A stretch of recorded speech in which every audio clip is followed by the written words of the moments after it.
And welcome to Season 2, Episode 41 of LogiCast, the AWS News podcast brought to you by Logicata. My name is Carl Robinson. I'm CEO and co-founder of Logicata, and I'm joined, as always, by my colleague, John Goodall. How are you doing today, John? I'm okay. I'm aware, though, that we haven't introduced me by my job title for a while now. Feel free Maybe we should start doing that. Feel free to tell the listeners your job title just to remind them.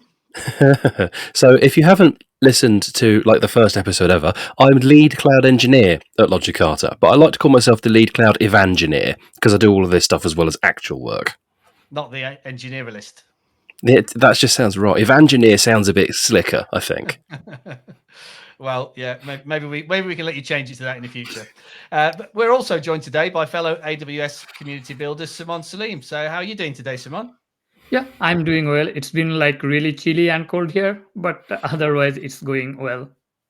Yeah, it's been super cold here as well, actually. Although today it's warmed up a little bit and gone very wet, as it tends to do in the UK. So yeah, everything's very wet and damp, which makes you might see me reach back and turn the halogen heater on if I get cold, but we'll see how we go.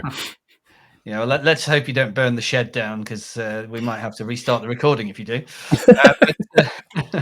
So tell us a bit about yourself. What do you do for a living? What's your job title, and what do you do for a living? Yeah, I'm working as a senior software engineer at a company named Memcached. So they're one of the market leader in cyber security and email security solution. So I have been working with them for last 2.5 years. And in my career, I have been mostly a PHP developer, but after joining this company, nowadays I'm mostly working with Java. And from last 4 or 5 years, I'm very much interested in cloud technologies. So in my current company, I also got the chance to work with AWS hands-on. So that's how I got into AWS community builder program, because I'm learning a lot about AWS services, and I thought it would be much easier if I get into the community, share my experiences with others, and also get to know from others, because AWS has a very big community, and it's full of resources from where I can learn lots of things. Sounds good. And are you hands-on with AWS in your day-to-day work? Yeah. After joining this company, the first project I have worked on, we were just started to adopting cloud technology like AWS, because ours is a very old company. They're in the business for last 20 years, so they have their own data centers for compliance and other reasons. But for new services, we are now trying to deploy it in AWS because it's easier. You don't have much overhead in managing the data centers and other things. So the project I was working on, I took the lead to deploy it in AWS. So I used Terraform to automate all the things, and we used AWS ECS Fargate and couple of other services. So it was really a nice experience to get my hands dirty on real things. Nice. So we, as you know, if you listen to the podcast, we are here to talk about AWS news, and there has been an awful lot of that recently, because last week, of course, was the annual running of the AWS reInvent conference. I think the 12th annual running of the AWS reInvent conference, and I think I read somewhere that there were 192 new service and feature announcements during the conference. But don't worry, listeners. This is just going to be another half an hour episode, and we're not going to take you through all 192 of those. But we have selected just 5 that we'd like to talk about, and 5 that we thought were quite interesting coming out of reInvent last week. So the first of those 5, rather unusually, is an article about hardware rather than software. Yeah, I tried very hard to avoid talking about Amazon Q, so we don't talk about it at all in this episode. But instead, you've picked on an Amazon Cube. It's not what it's actually called, but it is cube shaped. So Amazon have repurposed some of their consumer hardware to work as a thin client with the Amazon Workspace's virtual desktop offering. So not something that we talk about regularly on the podcast, but it did get a lot of airtime last week during reInvent. So why did you pick this one, John? Well, It's a funny one. I've worked with thin clients before. Obviously not this one because it's brand new, but Dell have one that they bought a company called Wise, and then it was the Dell Wise thin client. And what that did was that connected you to a Citrix remote desktop, or Shitrix as we called it. Not bleeping that out. We're going to hit the 18 plus rating because Citrix is awful. It's terrible. But the thin clients kind of worked okay. Yeah, they little Linux machine, and it just connected off to a remote PC, and it was fine. This I picked on because, well, you don't hear lots of new announcements about thin clients anymore because the world kind of was client server for a while in that you had big mainframes and your little thin terminal. And then you had fat clients for a good long while, which is your kind of rich desktop applications and all the rest of it. And then we've gone back to thin clients, but we still have fat clients that we access our remote systems with. Because if you think about it, you could do anything you like in the cloud on basically a Raspberry Pi. And I know because I've done it. Right, but we still have these massive, great MacBooks and what have you. So I thought I'd pick this one out because you don't hear of new ones very often. And the other thing is the Dell Wise ones, and it's the only one I'm familiar with, so that's what I'm going to use. I had it connected to a Citrix desktop, but I'm pretty sure it would have connected to any other remote desktop service. This one is obviously limited to Amazon Workspaces, which is rubbish, to be honest. Workspaces is just rubbish. So I don't know. Like Workspaces is expensive. I don't know what the pricing is offhand of these devices, but one imagines they're not free. They're about $195. I think I read somewhere, in the article. So they're not. Yeah, they're very not free, and Workspaces itself is expensive, and the latency is terrible. So I'm not sure who's buying this. Like I have not used these devices. Like so far I have only used Arduino or other Raspberry Pi kind of devices, but from the article I can see like they have introduced a couple of new features. They're supporting like Workspaces Web and Amazon App Stream, couple of other things. But I think from company perspective it depends on the company, like how they want to use it. Maybe like for some companies they want to control on the devices their employees are using. Like I can say as a like as I work for a cyber security company, we have lots of restrictions in our work machines. Like if I want to install a new software, like need to ask the IT for permissions, and sometimes like new employees they don't know the rules very well, so they install a software, and sometimes if they get compromised the company is in jeopardy. So I believe like in this kind of like situations the company wants to more control, and they can then use these devices for their employees in specific segments, because then they have the like full control over these workspaces for their employee, because they allow whatever they want for the employees. The employees cannot do anything else, like it's very restricted. So I believe in those cases it may work, but as you said, like it's quite expensive. Yeah, and I mean all of what you said is true, but all of what you said is true of every other thin client device on the planet, and you can do it with Windows machines anyway. Like I worked, said this in the preamble, I worked for a bank once, and because it was a regulatory environment, I was in regulatory IT. We couldn't just install anything. We couldn't install anything. We didn't have admin rights. If you wanted to install a new piece of software, you had to go and raise a support request. I think it's called a global service request, or a GSR. I still remember that. It's quite sad. You filled the form out, your manager approved it or didn't, or asked you why you needed it because it had a license cost, and then it would either install through their installer portal, or someone from tech support would remote on and kind of sort that out for you. So this device isn't bringing anything new to the table that doesn't kind of already exist, because if you think about it, take it even further, you can do the same with Chromebooks. Schools have been doing this for a decade with Chromebooks, and they cost about this or less than this, and like I don't know who's buying this. No doubt someone will, otherwise they wouldn't have come out with a product, but I don't know who. I think there are some use cases in the article, sort of large enterprises with contact centers, where Healthcare services and others. where the workload requirements are fairly simple. I think, engineers hate workspaces because they don't have enough access to the, the operating system and so on and so forth. But people who just need to use a browser-based application like Amazon Connect or something like that to, to operate a contact center could work well in that environment. They're claiming that the firmware is optimized for workspaces. So maybe, in a side-by-side test with a Chromebook or similar, it's going to perform better or be easier to configure or whatever in those kind of remote environments where you've got non-technical users who just want to plug something in and work with it. So the only thing I can think is, because again, all of what you've just said is true of Dell Wises or any other thin client, because I've been there and I've used them.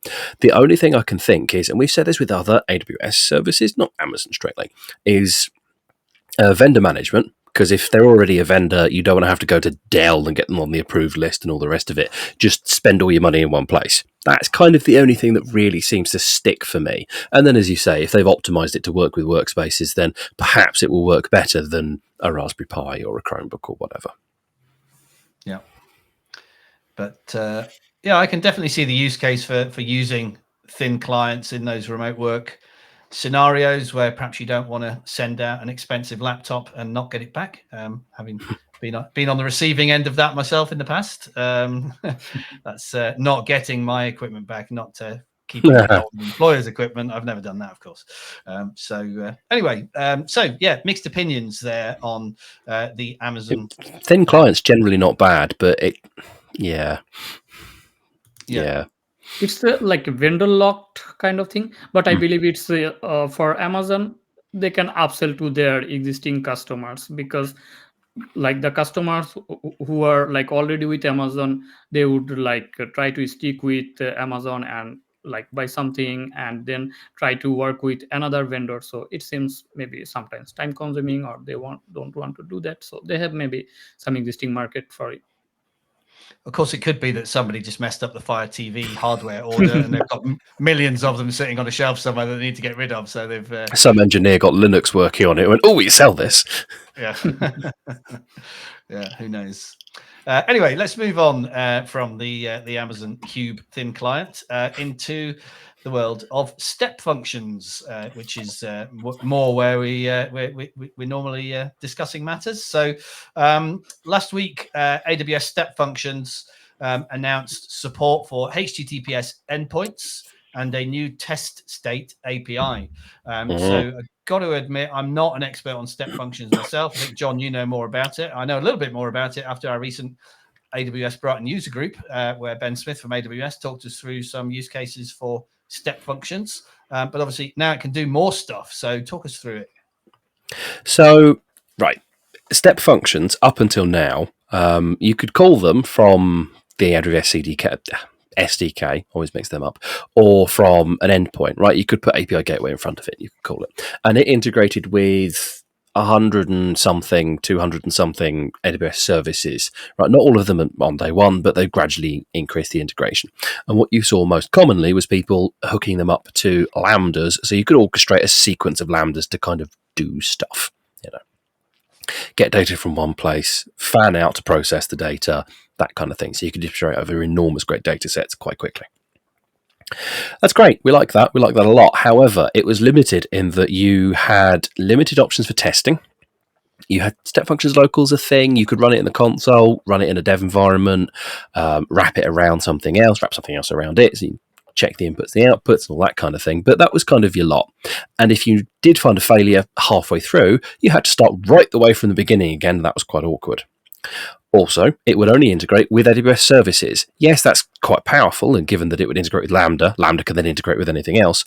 But it was a limit, right? And it meant that you had to then have Lambdas and invocation costs and write more unit tests and kind of all the rest of it. Cool. What these two changes have done is kind of done away with those problems. Not entirely, but to a great extent. So the HTTPS endpoints means that you can basically just send, as I understand it, a curl from your step function to an endpoint.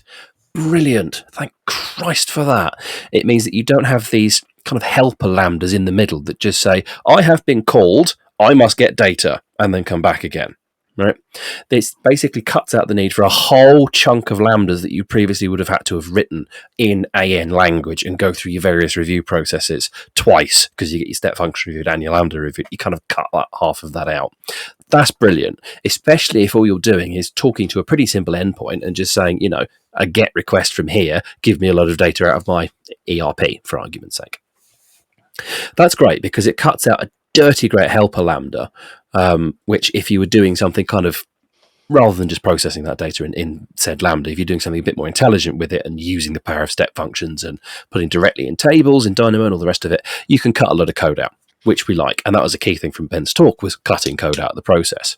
Brilliant. The second one is the TestState API. Now, you might remember this, Carl, but the listeners obviously weren't there. And if you weren't, why weren't you on the stream? Step functions are made up of states, right? And you pay for them depending on the type. You pay for them based on number of transitions between states. The testing problem historically was that you had to start from the beginning and you had to restart from the beginning. Now, the week before reInvent, they fixed that by saying you could restart from the point at which it failed, redrive, as it was called. But you still had to run the whole step function if you wanted to test one state. That's problematic if it's a large or long-running function, and the thing you're trying to test is potentially after or in between a couple of big, long processes. So it's problematic. This API allows you to just test one state. So that's important, right? Because you think, well, you just test the lambda that you're calling. You might not be calling a lambda, but in that case, yeah, okay, you could, but the data looks a bit different. You've got to make sure you're crafting it properly. But you could not be calling a lambda. You could be putting a message on a queue. You could be getting or putting into a Dynamo table. You could be doing 150 odd other things. So the ability to just call one state and say, here's my inputs, validate my outputs, is incredibly powerful because you're cutting out enormous chunks of process. Sounds good. You're a fan of step functions, Sumon? Like I have went through personally, but I have not yet used those in production. But I can see like one major thing that like you mentioned that they introduced TestState API testing. So this is like I think very important because as John was mentioning, like if it fails, we have to restart it again. So it actually hampers the developer experience because it's making your testing longer, and sometimes if you have to do the things from scratch or restart it again, so it's actually wasting a lot of your time. And sometimes as a developer we don't want to like spend our time on this. Like I run it and then I just like see it and wait for something to happen. But I believe this feature is now like making our life easier, because now actually I can test it faster. That means like I can develop and deploy faster. So I think that's a very interesting thing for me. If I try this service later, so I would definitely see how that improves my development life cycle.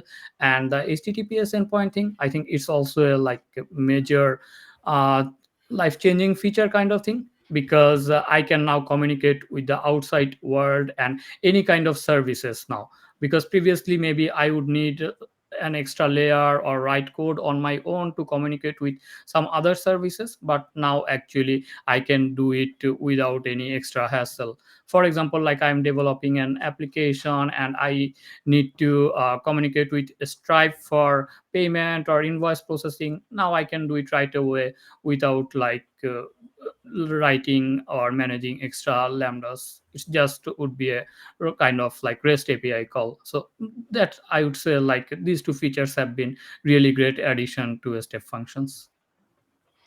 Nice. Well, a big thumbs up for step functions new features. I'd do that, but I've turned it off because it was annoying me.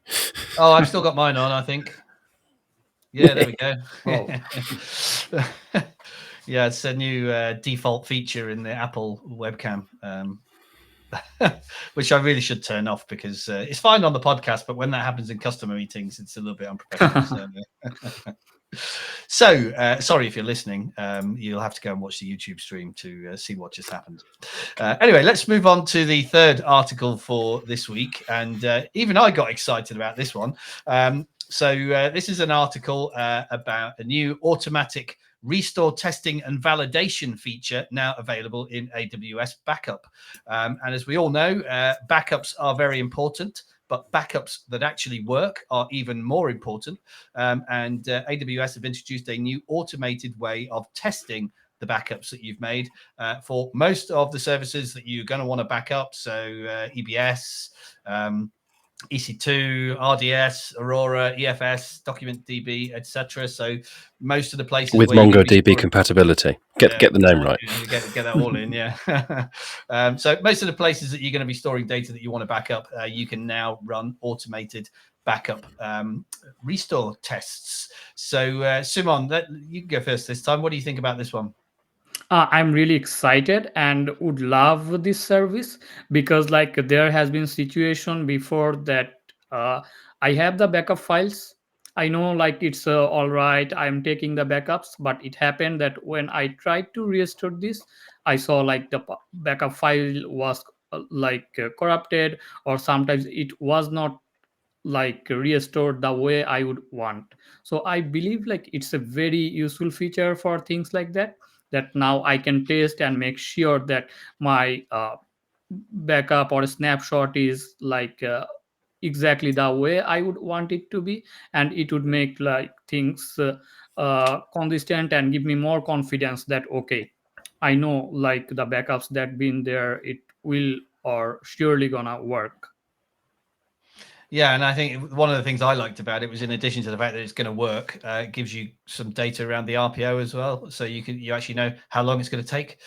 So if you're running these regularly, not only are you going to That's have RTO. RTO, RP, sorry, yeah, recovery time objective, yeah. So it gives you data around the recovery time objective, so that you know not only is my backup going to work, but how long it's actually going to take to restore, which is very useful. John? The only thing is important to clarify those 2 points, right? Recovery point is how old your data is. Your recovery time is how long it takes you to get it back again. Just for those listeners that aren't aware. The only thing I couldn't see in this, and we got quite excited about this internally because one of the services we offer is we automate your backups and validate that they are taking. We had this enormous great discussion about how the hell are we going to validate that they're actually working. And I was thinking, well, you could build it in a step function, but then you've got to restore it and you've got to leave it up for a while and you've got to clear the resources off afterwards and all the rest of it. So we got quite excited about this, and I'm probably going to implement this in one of our products. However, and maybe I just missed it, but I couldn't see that the backup restore schedule, whatever it's called, is actually cleaning up after itself. So it could be, testing your restores once a week, and then you've just got this ever-growing pile of restored backups that you're paying to run resources from. Maybe I missed it. I hope I missed it, or maybe it's just not as well, because that would not be painful. Yeah, clean up after itself. So yeah.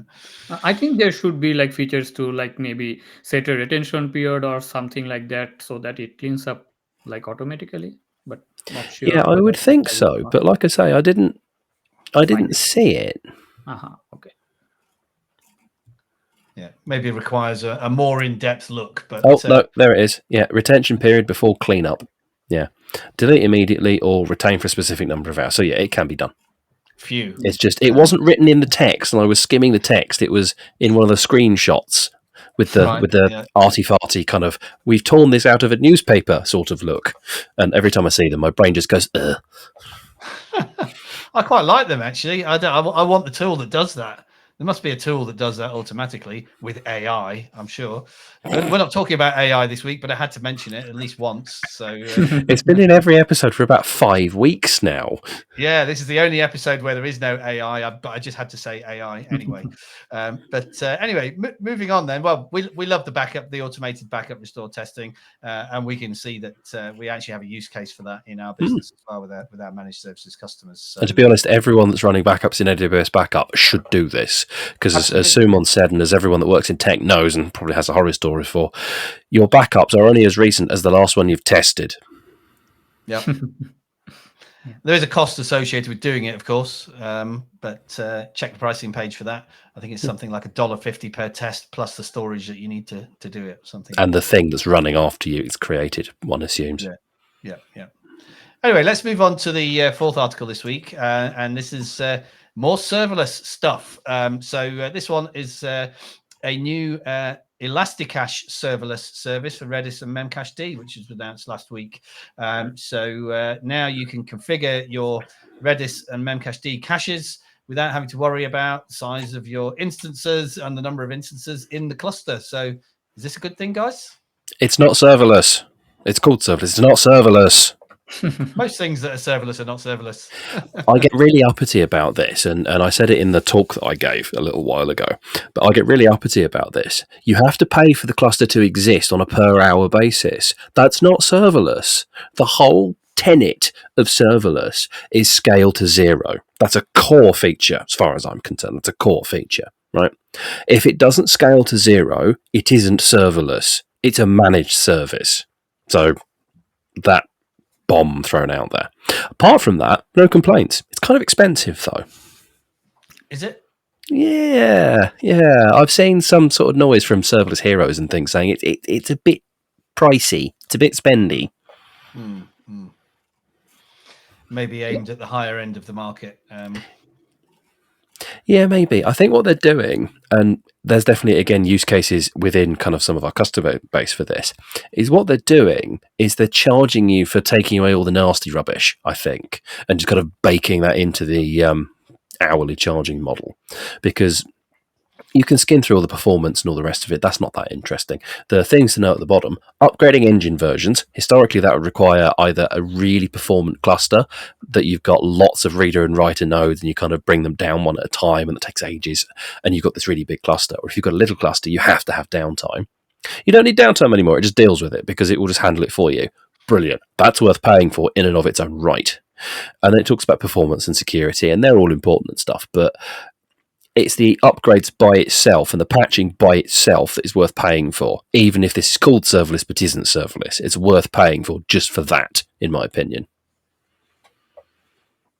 What do you think, Sumon? In our company, we use Redis a lot, and I can say as you John was mentioning, like the major interesting feature for me would be that I don't have to think about how or when to upgrade or things, because we don't know, there could be data, and during upgrade or patches, if I messed up something, it could take down our applications. So here I don't have to think about these things. So that is really good, because in memory, caches are really sensitive. There's always data, and if something goes bad there, our whole application gets stuck. And we have faced this kind of situation before with like RabbitMQ. Then we move to managed services. So I can surely say there would be cases where these services would be like lifesaver, but we have to take care of the pricing calculation, because if it's not suitable for me and I start using it, I can start spending money, which I should not do. Because of the auto scaling aspect, you mean? Auto scaling, and also it could be managing our own instances would be a bit cheaper. Serverless pricing is always high, so if it's there, I'm paying the price, but it's not actually beneficiary for me. My system is not needing the auto scaling and other features that much, then I'm just paying the prices and not getting the benefits out of it. So It's an interesting point. It is, but engineers, and you've done exactly the same thing, always think their time doesn't cost anything. Your engineers are your most expensive resource, so definitely there's a pricing element, and I said it's a bit spendy, and there's some commercial offerings that aren't on AWS that are kind of cheaper. But your engineers are always largely more expensive than your infrastructure, and if it's not, then you need to do some work on your infrastructure to make it cheaper, to be really honest. The engineer time spent maintaining your AWS ElastiCache setup might be, not saying it is, might be more than the increase in just going serverless. So it's a balance. Yeah, it depends on the company, how they're using it, or use cases. So they have to do a feasibility test or kind of thing and decide whatever suits best. Cool. So we like it, but it's a bit pricey. Yeah, bit spendy. Yeah. So That's a nice segue into our final article this week, then, about cost optimization. And I did wonder if you chose this one, John, because you modelled for the photo. That's just rude. That's just rude. Isn't that your? That's the same colour as your T-shirt from the one with the floppy disk on it. Comsum. Yeah, so I thought it was your Comsum T-shirt. Yeah. That's just rude, frankly. That's just rude. Only if I say that you modelled for that photo in the past and you couldn't reproduce that now since you've been going to the gym, obviously. I shall have to list some discs that weigh as much as you do, and then we'll chat. Trying to turn it around here and claw myself out of the hole I've just dug for myself. Anyway, we're not here to insult John. We're here to talk about AWS. And there was an announcement last week about some new features for Compute Optimizer and some new features in the Cost Optimization Hub. So I think the article talks about Compute Optimizer first. So is it better now than it used to be? I don't really want to talk about Compute Optimizer because it's a bit boring. Hopefully it's a bit better, but frankly, the only thing I wanted to pick on from this, and I'm quoting Corey Quinn almost verbatim, but they fixed the biggest problem with the with the Cost Explorer thing, is that you go into the billing console, and previously you clicked on Cost Explorer and it opened in a new tab for no good reason, and now it doesn't! That's it. That's all I wanted to talk about. That's it. Well, I thought there was some nice improvements to Compute Optimizer. Whether it's boring or not is down to whether or not you need it, I suppose. But they've more than doubled the look back period to make it more useful, because previously it would only look back over a couple of weeks, and a couple of weeks is not really necessarily a very good sample to look at for optimizing your compute workloads, because you could miss some big kind of monthly reporting peaks out of that, for example. The look back period having increased to, I think it was 32 days, wasn't it, from 14, now is 32 nice. days. Yeah. Is this something you guys have been using, Sumon? Like as an engineer, I don't have the chance to use it, because most of the cases we only get access to the resources that we need for the applications. It's more kind of like whoever into the DevOps or NetOps team, they get to manage these things. But sometimes I do try out with AWS services, have some pet projects in AWS. So I use those tools, but I don't have to use those tools extensively most of the time, because that's maybe more where infrastructure guys looks at. Yeah. Cool. Okay, well, it's probably quite fortuitous that we don't have a lot to say about this last article, because we have reached the end of our time for this week. Thank you very much, Sumon, for your insights and for joining us as a guest on the LogicCast podcast. And thank you, John, as always, for your insights into this week's AWS news. That was Season 2, Episode 41 of LogicCast. Thank you for listening, if you are indeed still listening. And if you enjoyed it, don't forget to share it, tell your friends that they can download the LogicCast podcast from wherever they download their podcasts, or you can catch us on YouTube. So thanks for listening. We'll be back next week with another episode for you. We'll see you again next time. Cheers.